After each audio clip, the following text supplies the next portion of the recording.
रमेशने आपल्याकडील एकूण रकमेच्या 1/2 रक्कम पुस्तकावर खर्च केली, 3/8 रक्कम वह्यावर खर्च केली व उरलेल्या 15 रुपयाची एक कंपास पेटी घेतली तर रमेशजवळ एकूण किती रुपये होते? असे अनेक प्रश्न याच पूर्वी आपण अभ्यासले. वाटल्यास माझी अपूर्णांकावरील शाब्दिक उदाहरणे ही प्लेलिस्ट जरूर अभ्यासा. त्यामध्ये अशा पद्धतीच्या प्रश्नांचा तुम्हाला सराव करता येईल.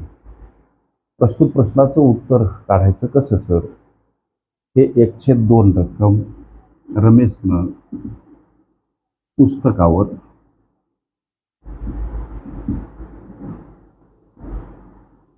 3/8 रक्कम, लक्ष द्या, 3/8 रक्कम रमेशनं वह्यावर, ह्या त्याच्या खर्चाच्या बाबी. कोणत्या खर्चाच्या बाबी? खर्चाच्या बाबी.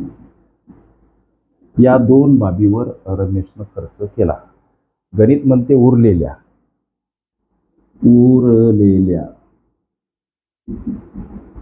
15 रुपयाची कंपास पेटी घेतली.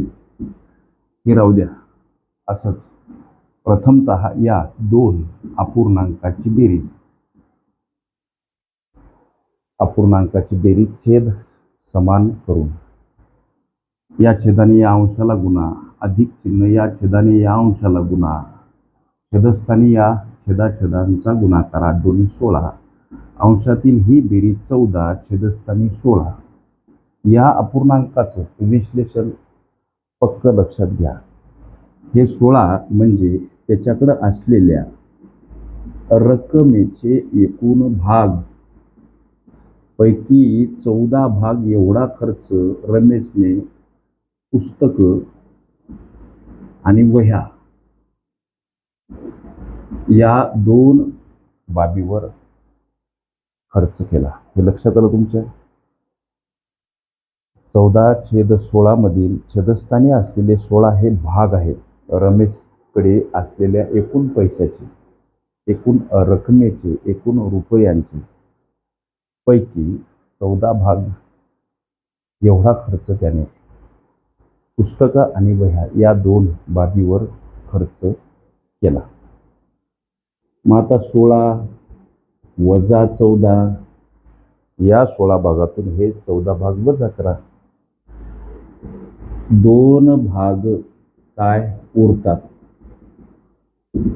पैशाच्या, रकमेच्या, रुपयाच्या एकूण भागांपैकी 2 भाग रमेशकडे उरतात. मग हे उरलेले 2 भाग म्हणजेच हे उरलेले 15 रुपये ज्याची त्यानं कंपास पेटी घेतली. आता आपल्याला गणिताच्या उत्तरापर्यंत जायचं कसं? इथं लिहा भाग, इथं लिहा रक्कम किंवा रुपये. हे उरलेले त्याच्याकडील 2 भाग म्हणजेच हे उरलेले 15 रुपये ज्याची त्यानं कंपास पेटी घेतली सर. मग इथं प्रश्न करा, उरलेले 2 भाग जर का 15 रुपये तर त्याच्याकडे पैशाचे एकूण 16, रकमेचे, रुपयाचे एकूण 16 भाग होते. 2 भाग म्हणजे जर का 15 रुपये तर त्याच्याकडे असलेले पैशाचे एकूण 16 भाग म्हणजे किती रुपये हो? असा प्रश्न करा. याचा त्रैराशिक पद्धतीनं लेकरांनो तिरपा गुणाकार, जसं की 16चा 15 सोबत आणि छेदस्थानी 2चा प्रश्नासोबत हा भाग 8 गेला. अंशामध्ये उरले 8 आणि 15 यांचा गुणाकार 15 8 20 हे या प्रश्नाचं काय आहे लेकरांनो उत्तर. रमेश जवळ एकूण किती रुपये होते? 120 रुपये. प्रस्तुत प्रश्नाचं उत्तर पर्याय क्रमांक बी मध्ये दर्शवलेलं आहे. अशा पद्धतीचे अनेक प्रश्न जर का तुम्हाला अभ्यासायचे तर अपूर्णांकावरील शाब्दिक उदाहरणे ही माझी प्लेलिस्ट जरूर अभ्यासा. प्रस्तुत प्रश्नाचं उत्तर पर्याय क्रमांक बी मध्ये दर्शवलेलं आहे.